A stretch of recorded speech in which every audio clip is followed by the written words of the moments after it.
All right, welcome to an actual live episode. It's been forever since one of those came out on this channel. And today we have Lauren, my midwife. Interestingly enough, just 2.5 months ago at this very spot, like this is the exact corner where Lauren got my baby number 2. So she was my midwife throughout the whole pregnancy, and she was the midwife during birth. So I wanted to ask her a lot of questions, and I know this topic has been something interesting to my audience somehow, even though the audience is 90% male, but still. So Lauren. Yes. Tell us about yourself, about your journey of becoming a midwife, all the education and your professional experience. Sure. So I will say, since I was a child, I was obsessed with birth. I was watching The Birth Story on TLC. I don't know if anyone remembers that. Dr. Quinn Medicine Woman. And I was playing I'm Having a Baby, Lamaze Breathing instead of Kitchen when I was younger. And my mom had 3 unmedicated births in a hospital, but she always talked about them. So it was just fascinating to me. I went to nursing school, and in nursing school I became a doula. That was my big kind of intro into birth and how fucked up the medical system was with birth. And I worked as a pediatric ER and inpatient nurse as a nurse because I decided I could not work in labor and delivery. And then I was working with midwives pretty closely as a doula once I was also a nurse, and basically just decided that I wanted to grow up and be them. So I went back. I'm a certified nurse midwife, which is a different kind of midwife than a certified professional midwife. It's just different avenues of becoming that. So I went back for a master's in nursing, a postmaster's certificate in midwifery. And then I also, a few years ago, went back and did psychiatric mental health nurse practitioner training as well. So lots of school, lots of education. I trained in all of the settings: hospital, birth center, home birth. I've worked in all of the settings, and I prefer home birth because it's the place I can give women the most autonomy and choices and let birth unfold most of the time exactly how it's supposed to be, which is really, I don't need to do anything. A lot of people have this misconception that it's a hippie way to give birth at in the house with a midwife. But as you guys can see, there's like a lot of traditional education that came into that for you too. So you were in a traditional medical world. You got all the licensing certification that do come with a hospital birth. And then you very consciously chose that there is a better way for most women. And now you're supporting women in this. Another misconception that I keep hearing from people in our community is that they just don't want like this emergency change of plans when it comes to home birth. So that's the first thing that I wanted to like put my foot down and be like, no, this is not how this happens. So let's say there is an emergency. There's a very clear understanding that you need a medical attention from a hospital setting. How does that usually happen? How the transfer happen? Yeah, well, let me just like step back for a second about like midwifery and kind of misconceptions around it. I mean, midwives have existed since the dawn of time. Women were supporting women always in birth. Men took birth out of our hands, and that is really, if we trace the history of birth, where we started fucking it up. Sorry for the F-bombs, but that's what happened. And so, yes, I am trained. I have a, significant, fancy college pedigree. But with that training and experience, I also realized that most of the time we don't need to intervene. Yes, with high-risk pregnancies, I'm glad we have, medical advancements to help women. But in most low-risk pregnancies, we don't need to be doing that, and we're actually causing more harm when we do that. So with us as midwives, we are always, our scope of practice is low-risk women. So throughout the entire pregnancy and before we even truly accept a client on, we need to know that she is low risk, because that is criteria for out-of-hospital birth. Now, we, based on our experience, our licensure, things like that, we might be able to co-manage things with like maternal fetal medicine or an obstetrician, depending on the midwife, what's going on with the client, and where their comfort level is. And then throughout the pregnancy, we're always, kind of making sure that they're still low risk. And when we get to birth, we are all trained to handle emergencies if they happen in birth. So like postpartum hemorrhage, we all are carrying medications for hemorrhage. So a lot of the times we can deal with it at home without needing a transfer. We're all trained in neonatal resuscitation. If we need to remind baby to come into his or her body, we can do that. And again, a lot of the times it doesn't actually get to the need for a true transfer. There are lots of other things we can manage quickly in the home birth setting before like an ambulance and a true like transfer would need to happen. But yes, also they can happen. I would say most emergencies in birth aren't true emergencies because a lot of the times the baby is going to give us signs that they're not tolerating labor before we usually get to like the emergency situation. So that's why we as midwives are using our tools like intermittent fetal auscultation with a Doppler to see that baby is tolerating labor. If we're seeing signs of distress in labor, then it is our responsibility to move towards a higher level of care in the hospital where they have resources. The actual most common reason for transfer is maternal exhaustion, which we see happening the most for first-time moms because their labors tend to be longer. Yeah, this envision for parents who never seen people give birth or never gone through the birth themselves, they think the emergency is like something happens in a moment. It must be fixed right now by some medical intervention. Let me go back to the low risk, high risk. Mm-hmm. So what makes a woman high risk pregnancy? There's lots of different things, but like big ones that I can think of off the top of my head, like preeclampsia, high blood pressure, two big, high risk things. If they had abnormal placentation, which means their placenta, like placenta previa or something like that. It's not a place to be birthing at home. It's also a true indication for a C-section. Gestational diabetes that we can't control with diet and lifestyle factors, which a lot of the times we can do that. But if someone was requiring like insulin or medication, then a lot of the times we want them to be in the hospital setting, more so actually for management of possible complications with the newborn with their blood sugar. I hate to say it's always black and white because like I said, especially because I'm a CNM, I think I have a little bit more of a scope of what I'm willing to co-manage with people because I've had women who have, thyroid disorders, blood clotting disorders, breech babies, all of these things that I am more comfortable offering a chance if they are well managed in pregnancy and it still feels like a safe option to me. And when I came to you, I was kind of a potential high risk because my first baby was born 6 weeks early and I really did not want this to happen.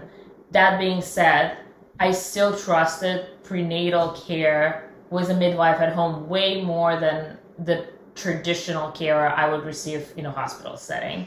And you did forward me to a fetal maternal medicine, so we had an extra check just to make sure it was a fluke. And at the very first appointment, it was such a good doctor, at the very first appointment, he gave me numbers, and that's how I understand things. I need statistics, I need numbers, I need to calculate my possibilities of going into early labor again. And he listened to my story, my lifestyle, what happened with my first birth, how it went. And he said, most likely it was a fluke, so you're all cleared for home birth. And it was beautiful. It was absolutely amazing. All right, what about maternal age? Okay, in the traditional medical system, they would say 35 and older is advanced maternal age and higher risk. Me and the midwives I practice with do not feel that way. Most of our clients are advanced maternal age. We're all advanced maternal age at this point if we ever have kids. So what we do in our practice is let people know the recommendations, offer the extra antenatal fetal testing after 36 weeks if they want it. If they want to decline it, we just have them sign an informed refusal. The way I practice and the way, my beliefs about giving care to families is to inform them of the risks, give them the information, let them digest it and decide what feels right for their family. Because we all look at risks differently. Some person can see a 1% risk and they would never want to take that. And me, myself, would think a 1% risk, that's like nothing. I'm happy to take that on. So that is really where the difference is, especially when we work outside of the system, that we're really able to have those conversations more with people and allow more choices about that, because we're not bound by system protocols, policies, threats of losing your job, et cetera, et cetera. Speaking of system and working outside of the system, most midwifery care is not covered by insurance. Mm-hmm. Is that right? Yes, that is right. Some of us offer the ability to work through a biller and reimburse, but I will say, for me especially, I moved out of the system for a reason, because I was tired of giving, care based on these boundaries that I was placed in. So I don't want to accept insurance, because then I'm constrained again and back working in the system. As well as I would never be reimbursed appropriately for the care I give, because it's so expensive. As you know, our appointments are an hour to 2 hours depending on what's going on, all of those things. So it's just not reimbursed. And I know it's annoying to people, but I also very much see it as, if this is what you value, and you see this as an investment in your future, your baby's future, your outcomes, your future pregnancies, then you will make choices in your life to be able to value it and pay for it. And I will also say our prices aren't really that, most of our prices still are cheaper than what you will get charged through hospitals for vaginal or C-section births. It's just that your insurance is covering it. And people see our lump sum at one point, but if you calculated all of the copays, deductibles, insurance premiums you pay, I'm sure it would almost certainly always be more than what you're paying for your holistic midwifery care, which normally, we're coming to you, we're way more flexible, and we're certainly giving you higher quality of care. Absolutely. And that's how free market works, right? I lived in Austin for 2.5 years now. When I first came here, I used a midwife that was recommended by the only friend who had given home birth here in Austin. But when I came into this pregnancy, I feel like I knew every midwife in the city. I knew which one of them went to Dr. Stu's bridge education, because I looked at all the pictures and I recognized every one of them. So I was very educated going into the choice of my midwife this time. And then there was this whole free market where I could choose from and find somebody who exactly answers my needs, my principles. And then what is really important to me is pay directly to this person, instead of me paying to insurance agent who is now, he is now paying for a doctor's services. So who's doctor responsible for? Okay, now the responsibility goes back to the person that is paying, which is insurance, and not me. So this weird toxic triangle appears where complete conflict of interest. While in a direct relationship with a care provider, I know exactly what I want. This is what I require of my care provider. If at some point I feel uncomfortable with the care, I break the agreement and find somebody that serves me in the way that I want.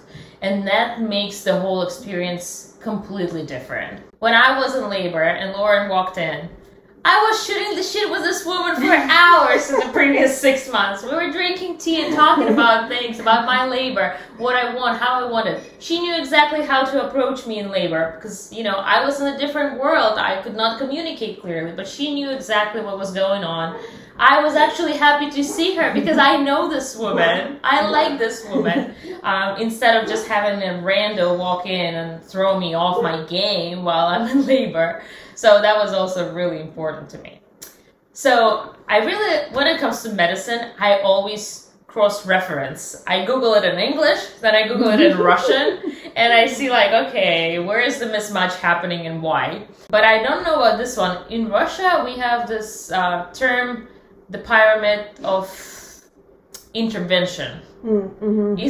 Is that, like, do you have something like this in English? We call it the Cascade of Interventions. Okay, the Cascade of Interventions. And that's something that I really want to discuss because in a hospital setting, you still, like, let's say you come to a hospital and you really want an unmedicated vaginal delivery. You're truly ready for that. This is your desire. But then, little by little, there start happening little events. And it's like, you know, the branch of possibilities, just like in a tree. You take one turn wrong and you will never end up at the end of this branch anymore. So this is something that I noticed happening quite a bit in the hospital. Can we talk about it? What is the cascade of intervention and how it goes down? Yeah, well, I think the easiest thing now too, and I will answer this differently than I probably would have answered a few years ago, of like when people are like, I want an unmedicated vaginal birth and I'm planning to deliver in the hospital, I'm like, good luck with that, because like you're asking for something that is not what they are used to, especially if you really truly want no interventions. And I would really encourage you to do your research and look at the outcomes, because we know that if that is the outcome you want and you're low risk, you are better off being at home or at a birth center.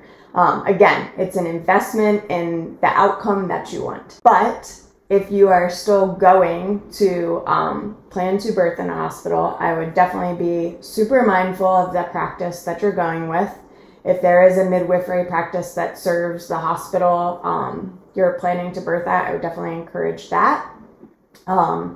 I would hire a doula because they're basically going to be an advocate for what you want. I would stay home as long as possible because that's going to decrease the chances of all of the interventions happening.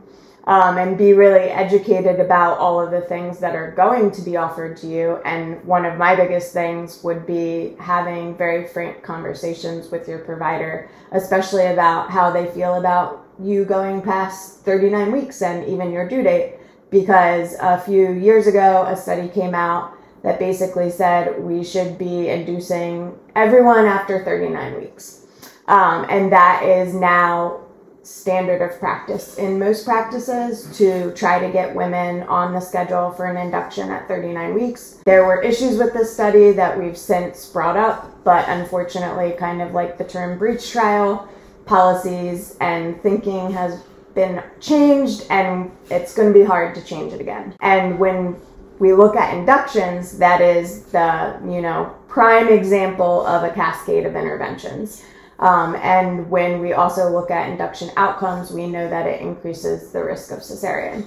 So basically, once we start messing with your body's natural process, it is more and more likely that we will continue to have to add interventions. So something I can think of like, okay, well, we start maybe Pitocin for induction, and then your baby isn't tolerating it very well, or we can't monitor the baby's heart rate well. So we say, how about we put in a fetal scalp electrode, which is something that goes kind of like is a little coil that goes under the baby's scalp so that we can better monitor that.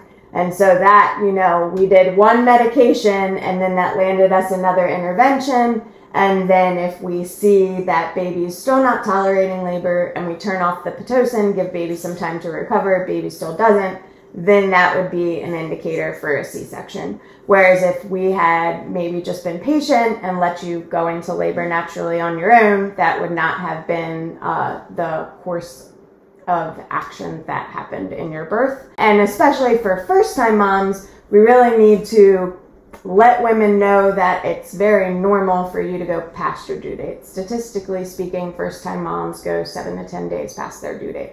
So you're generally looking at having a 41-weeker. And if we all shifted our mentality about that it's not abnormal to go past due dates, this is just an estimated due date, baby doesn't get the memo on that day that they're supposed to be out, then that I think alone would make a huge difference in our birth outcomes. But I will also say, I think the two other big things for me are women not truly preparing preconceptually, like their bodies. Like there's so much we can do around lifestyle, food, looking at labs to see what risk factors are there and mitigating them even before you're pregnant. And then really taking responsibility for yourself in your pregnancy, of taking care of your body, your mind, your spirit, and doing the research to be informed about what's going to be offered to you, especially in the hospital setting. Because unfortunately, I see women who want it's like they don't want to do a home birth because they're too scared, so they're going to go to the hospital. They're just going to fight their care providers so much most of the time. And I think that becomes really exhausting. And when we are steeped in fear, it is not good for our baby, and it's generally not going to lead to good birth outcomes. Yeah, in my first labor, because I ended up in the hospital with a premature baby, premature delivery, I had to fight back quite a bit, and I was at a pretty good Christian hospital where they were somewhat nice to what I wanted. But yeah, at some point I was out. My husband had to advocate for me. Thankfully, he went to all the midwife's appointments with me, so he knew exactly what I wanted and what was bullshit when they said that. But one thing that you mentioned during one of our appointments, I was like, well, let's say you come to a hospital and you're a breech baby, and they say, well, it's breech, we're gonna do cesarean, and you just say, fuck off, I'm not doing cesarean. And then you're like, well, then you're gonna have a care provider who's never done breech deliver your breech baby. And that blew my mind. I was like, yeah, I can be strong enough mentally to advocate all the bullshit, but then I'm going to have a care provider who has no idea how to do the thing that I want them to do. So I'm putting myself in this very wrong, scary position, because yes, I advocated for my rights, but I can't expect them to know how to do that because they don't. Right, yeah, that is the concern with breech. Unfortunately, it is a dying skill. I think midwives are the ones more holding this torch and continuing to have it, because they're not really teaching it to residents anymore, and most providers, except for kind of the older ones, don't have the skill or have never done it. So we do know when we look at vaginal breech birth, if we have a skilled provider who's been trained and has experience, there are better outcomes. But if we have a provider who doesn't know what they're doing, they can really pull on the baby and create a lot of problems that you would have probably been better off having a C-section for, depending on what complication they kind of create with their ignorance. And usually it's also a lot of fear going on when things like that happen. So it's silly that we all aren't taught the skill, because inevitably, and I've seen this in the hospital, we're going to end up with a breech baby. That's just what happens. If you exist in the birth world long enough, someone's going to roll into your triage room in the middle of the night with the baby rumping, and it's going to be a butt, and you should know how to get that baby out, especially if it's right there, versus rolling a woman back to the OR and not giving her a choice. Yeah.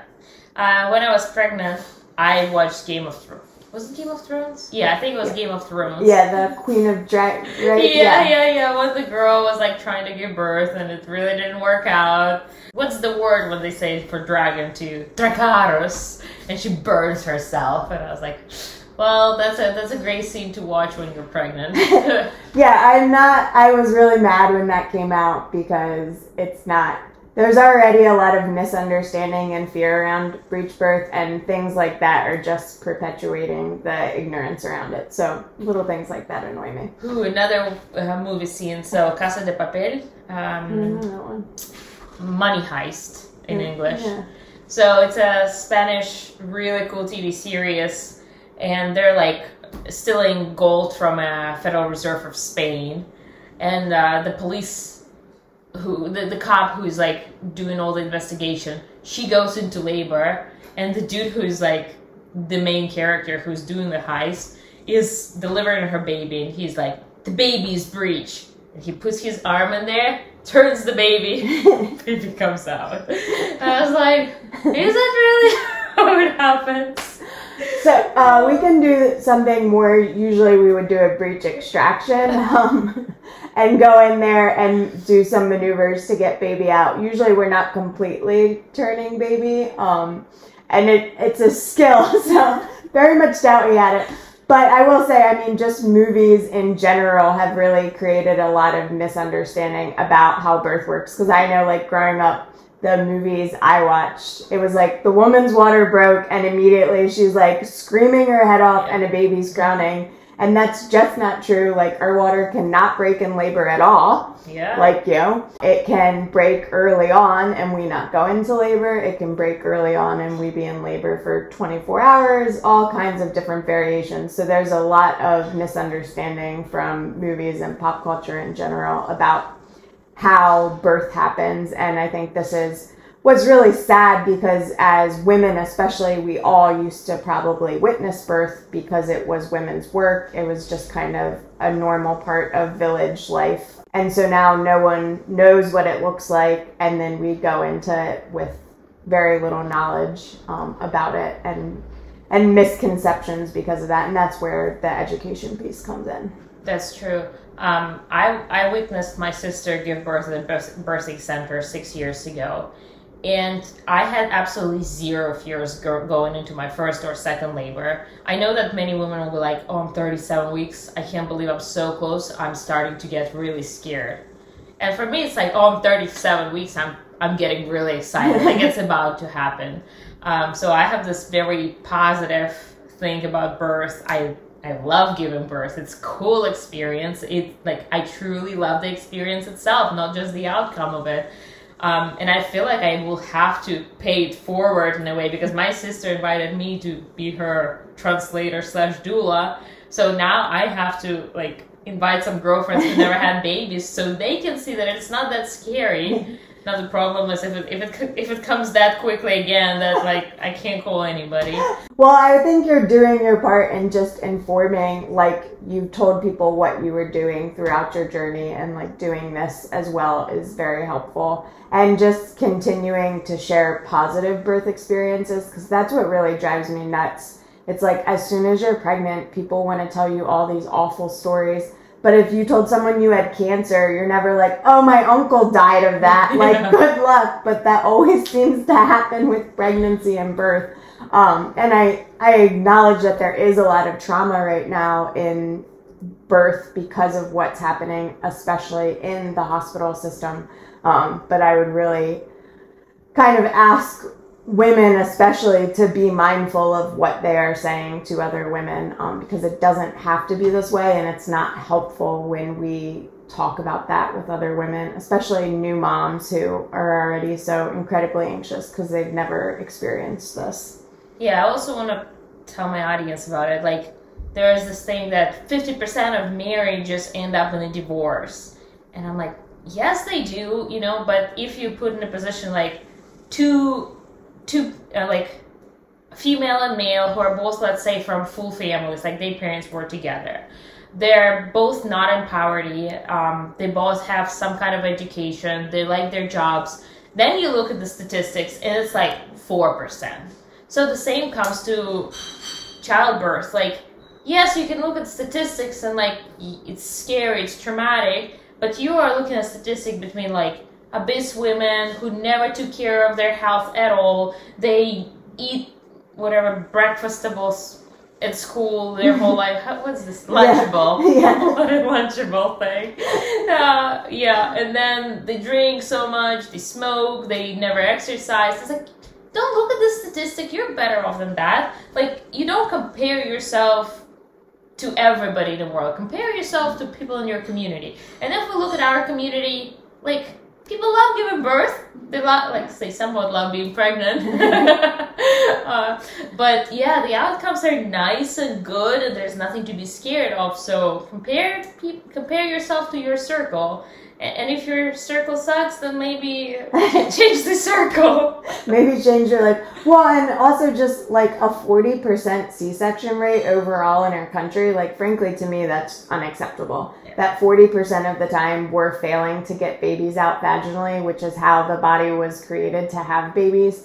That just to me is way more of an indicator of what's going on culturally, because it didn't used to be that way, and there are non-developed countries that have better birth outcomes. So that really points to the cascade of interventions and how it is really affecting positive birth outcomes. Like I really hate the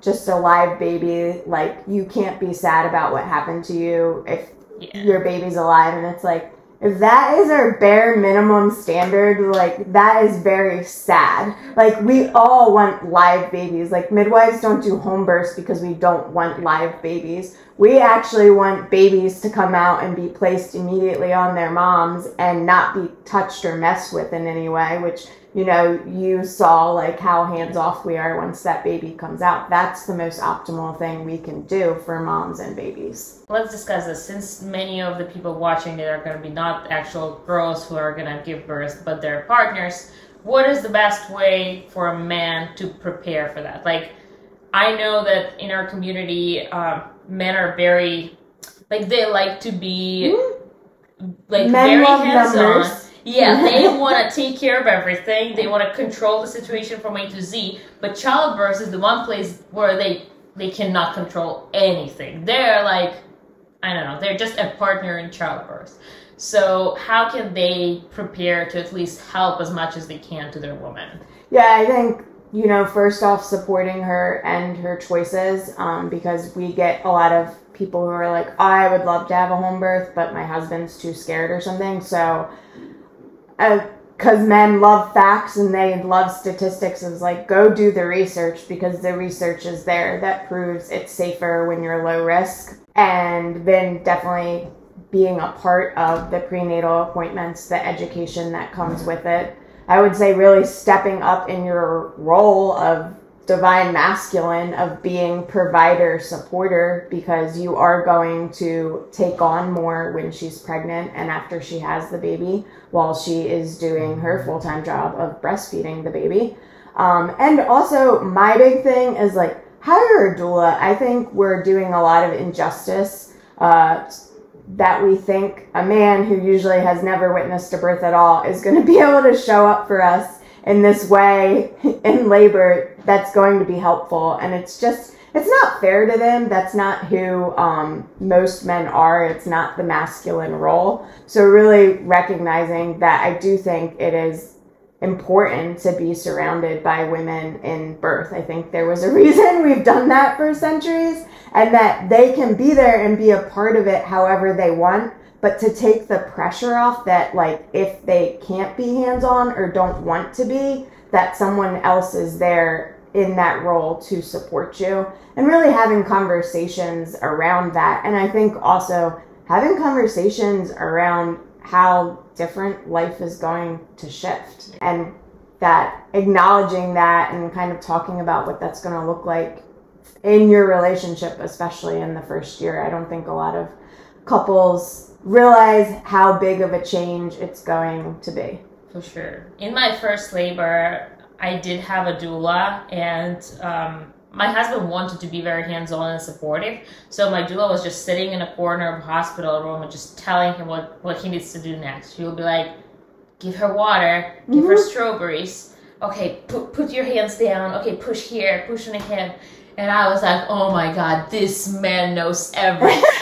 He's the best man in my life. Like, I was on a whole new level of being in love with my husband because he was doing everything right. He had no idea what he was doing. She was just like telling him, like, do this. Well, and that's a great thing. If that's what your husband wants, the doula can be there just facilitating that. So you think that he's like this incredible labor support person, and he is, but he needs the guidance. Yeah. And that's frankly just what men need most of the time in the birth space, because they're not used to this. And that's men are not, sorry men, but like they're not great at anticipating needs. That's just not how their minds work. Like our minds work very differently, and recognizing that just in general for relationship success is going to be helpful for all of us. Yeah, and as a woman in labor, like, I cannot directly tell him what I want. I'm out there. Like, you go guess. Obviously, you can.